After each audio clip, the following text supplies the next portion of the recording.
Psychology जो अपने रीट में पढ़ते हैं उसमें 5 यूनिट है, और 5 यूनिट जो है अंतिम यूनिट है वो पेडागोजी है, शिक्षा शास्त्र, ठीक है ना। उस पेडागोजी यूनिट को यदि आपको बहुत अच्छे से ढंग से पढ़ा जाए या कोई ढंग से समझाने वाला बिंदु टीचर हो, तो मैं ईमानदारी से कह सकता हूं कि आपका इनका आधा टीचिंग मेथड यानी 50% टीचिंग मेथड आपका यहाँ पे तैयार हो गया है इस पेडागोजी यूनिट में।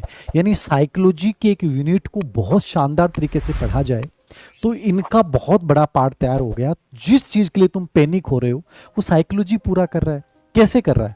मैंने पूरा 2011 से माध्यमिक शिक्षा बोर्ड का पूरा पेपर एनालिसिस किया, माध्यमिक शिक्षा बोर्ड के एग्जामिनर की सोच को पकड़ने का प्रयास किया, जो मैं हमेशा मेरे सब्जेक्ट में भी करता हूं। और मैं एज ए स्टूडेंट यदि आप लोगों की तरह प्रिपरेशन करूं तो मैं हमेशा पहले सबसे बड़ा काम यही करूंगा, उसका पूरा चार्ट बनाऊंगा, और चार्ट बनाने के बाद तय करूंगा कि कैसे चीजों को कैसे पहुंचना है।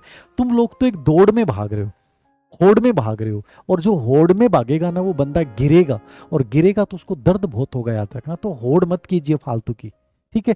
थोड़ा सा होश पूर्वक माइंडफुलनेस के साथ चीजों को करोगे ना तो चीजें बड़ी आसान है।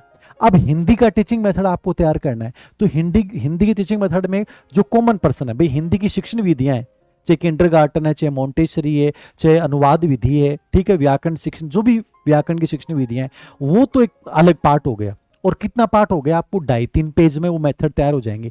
इसके अलावा प्रश्न कहां से आ रहा है? हिंदी के अंतर्गत टीचिंग लर्निंग एड के ऊपर प्रश्न आ रहा है, शिक्षण सहायक सामग्री। ये शिक्षण सहायक सामग्री आपको यहां भी काम आ जाएगा, यहां भी काम आ जाएगा, इंग्लिश में भी काम आ जाएगा, एसएसटी में काम आ रहा है, गणित विज्ञान में, पर्यावरण में।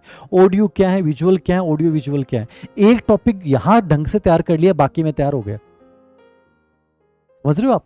एक जगह ढंग से तैयार कर लिया, बाकी में तैयार हो गया शिक्षण सहायक सामग्री। ये हर सब्जेक्ट टीचिंग मेथड 1% देके जा रहा है। इसको इतना गजब तरीके से तैयार कर लो कि कुछ बचे नहीं।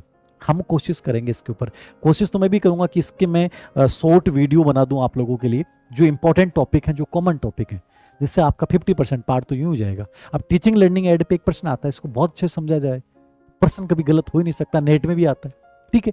दूसरा प्रश्न आपका ब्लूम टेक्सोनोमी, ये फिक्स है। अब ब्लूम टेक्सोनोमी आपको यहां भी पढ़ना है, गजब तरीके से पढ़ाऊंगा यहां भी मैं साइकोलॉजी में, ठीक है। अब यहां भी आ जाएगा, संस्कृत में भी आ रहा है, इंग्लिश से भी रिलेवेंट करके पूछ सकता है, एसएसटी में तो 100% आता है, ये गणित विज्ञान में आता है, पर्यावरण में आता है, सब जगह आता है ब्लूम टेक्सोनोमी। ज्ञानात्मक, भावात्मक, क्रियात्मक उद्देश्य, बस उस टेबल को समझ लो थोड़ा सा। 1% यहां तैयार हो गया, बाकी सब जगह तैयार हो गया। एक जगह पढ़ना है ब्लूम टेक्सोनोमी, बीएस ब्लूम को, और सब जगह तैयार हो गया, ठीक है। तीसरे नंबर पे आपका प्रश्न आता है मूल्यांकन। मूल्यांकन ऐसा टॉपिक है जो आपको रिट में साइकोलॉजी में भी पढ़ना है, बहुत शानदार तरीके से पढ़ेंगे अपन।